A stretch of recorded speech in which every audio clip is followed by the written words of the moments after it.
नमस्कार। आप देख रहे हैं जनहित समाचार यूट्यूब चैनल। देखिए आज के मुख्य खबर। मैं हूँ बाबूराव करी। सर, आज भिवंडी के अंदर खड्डों की वजह से एक्सीडेंट हो रहा है, बहुत सारे लोगों की मौत भी हो रही है। इसके बारे में क्या कहना चाहते हो आप? वकालत आप वकील है इसके संबंध करी साहब, बहुत बहुत शुक्रिया कि आपने अपने इस चैनल में मुझे जगह दिया। मैं नसीम अंसारी एडवोकेट।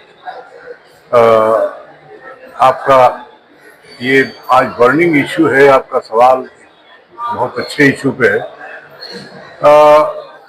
देखिए, कुछ साल पहले यहाँ एक गवर्नर आए थे, हेलीकॉप्टर से उन्होंने दौरा किया था, किसी प्रोग्राम में आए थे और उन्होंने ये बयान दिया था कि भिवंडी एक बहुत ही गंदा शहर है। इतना गंदा कोई महाराष्ट्र का कोई शहर नहीं है।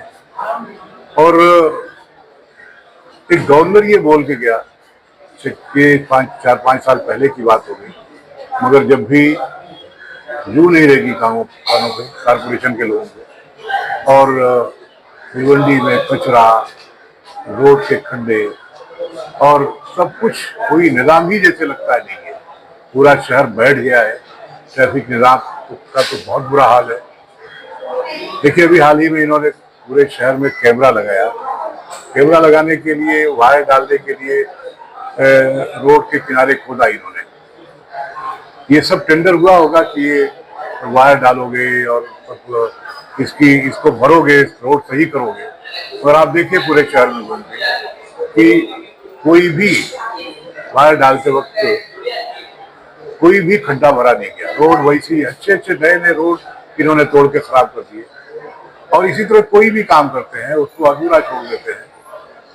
सड़कों की तो यह हालत है कि पूरे शहर में जगह जगह खड्डे हैं और उन खड्डों में कुछ तो ऐसे हैं जहां बहुत सारी मौतें हो रही हैं, लोग मर रहे हैं गिर करके। और कोई कारपोरेशन का ध्यान नहीं है कि उन खड्डों को भरा जाए, उसको सही किया जाए, कोई ध्यान नहीं है। भिवंडी की आवाज चिल्लाती है, आवाज उठाती है। कोई लीडर तो है नहीं इनकी आवाज पहुंचाने वाला। आवाम खुद से आवाज उठाती है, कोई मरता है तो चिल्लाती है। मगर देखने में यह आता है कि उनकी आवाज कहीं इनको सुनाई नहीं देती कारपोरेशन के लोग। मैं ऐसा हमेशा कहता था कि ये बेहिस्सों का शहर है, मगर ये जुमला आवाम के लिए अब नहीं रह गया। अब ये कारपोरेशन में बैठे ऑफिसर्स के लिए या दूसरे डिपार्टमेंट के ऑफिसर्स के लिए, सबकी ऐसी हालत है। और कोई कितना भी, मैं समझता हूँ हर हफ्ते एक मौत होती है और कोई भी इस पर एक्शन नहीं लेता, कोई खड्डे भी सही नहीं करता। ऐसे ही शहर चल रहा है, लोग चिल्लाते हैं, मौतें हो रही हैं और कोई कुछ नहीं करता। मैं एक वकील हूँ, लोगों को एक मशवरा देने के लिए आपके सामने आया हूँ, और वो ये है कि जो भी मौत हो रही है उनके लोगों को चाहिए कि वो डैमेजेस का, कंपनसेशन का दावा फाइल करें। देखिए, कानून में बहुत सारे रास्ते हैं। इसके लिए दावा फाइल हो सकता है, इसके लिए अंदर आर्टिकल 226 कॉन्स्टिट्यूशन ऑफ इंडिया में रेट फाइल हो सकती है हाई कोर्ट में।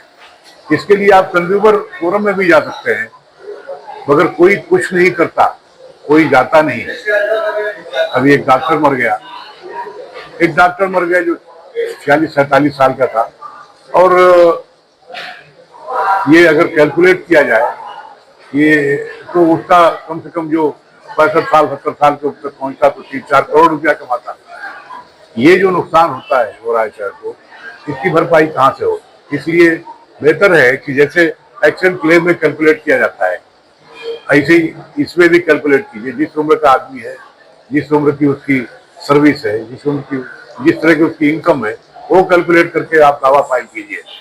आप दावा फाइल कीजिए, डिस्ट्रिक्ट जज के सामने दावा फाइल कीजिए, आप हाई कोर्ट में रिट फाइल कीजिए, आप कंज्यूमर फोरम में जाइए। बहुत सारे रास्ते हैं, मगर कोई कुछ करता नहीं। लोग शार्ट रास्ता अपनाते हैं।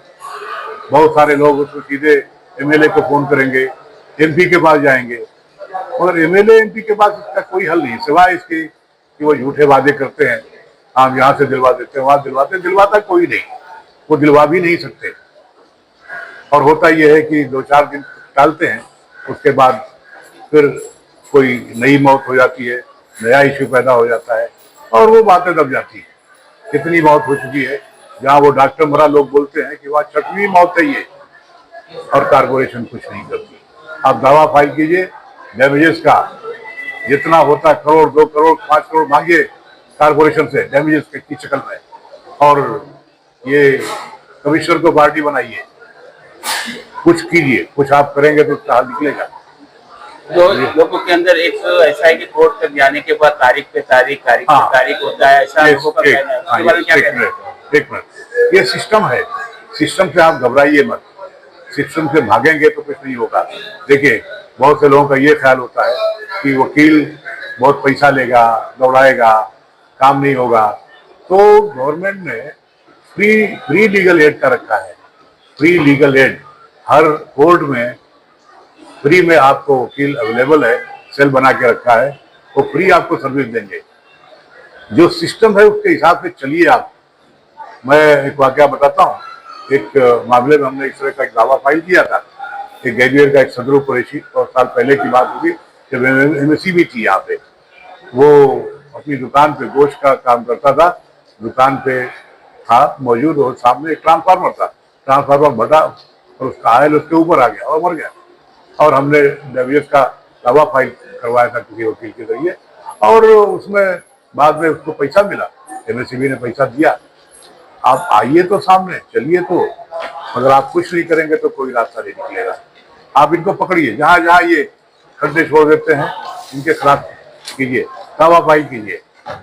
आपको मजलूम है मगर मजबूर नहीं है, आप चलिए, रास्ता निकलेगा, कुछ तो कीजिए। मेरा मीडिया यहाँ पे आने का मतलब तो ये जो रास्ता खोदते हैं, सीमेंट बनाते हैं, सब कुछ कर रहे हैं, दूसरे तीसरे दिन रास्ता खोदते हैं टोरंट के वाले वगैरह वगैरह, उनके बारे में क्या कहना चाहते हो?